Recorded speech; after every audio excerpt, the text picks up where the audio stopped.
Welcome to our channel. Today we how to subscribe to Peacock Premium through Comcast step by step clearly. Ensure that your Comcast cable box is connected and functioning properly. Using your remote, navigate to the home screen. Locate the apps section on the home screen. Open the apps section by selecting it with your remote. Find the Peacock app among the available options. If you do not see the Peacock app, use the search function to find it. Once you locate the Peacock app, select it to open it. You will be prompted to sign in or create an account.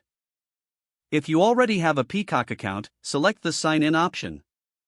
Enter your email address and password to access your account. If you don't have an account, select the option to create one. Follow the on-screen prompts to set up your new Peacock account. After signing in, navigate to the subscription options. Select Peacock Premium from the list of available plans.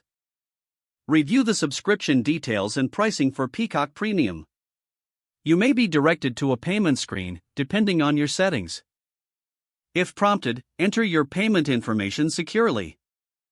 Confirm your payment details and complete the subscription process. Once your subscription is successful, you will receive a confirmation message. Now you can start enjoying Peacock Premium content on your Comcast device. Explore the app to discover your favorite shows and movies. You're all set to enjoy Peacock Premium through Comcast.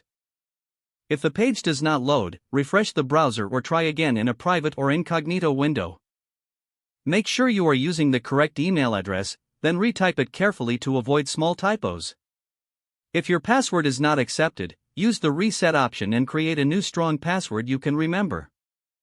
Check your spam folder for verification or security emails, then complete any requested confirmation steps. Enable two-factor authentication if available to improve account security and reduce unauthorized access risk.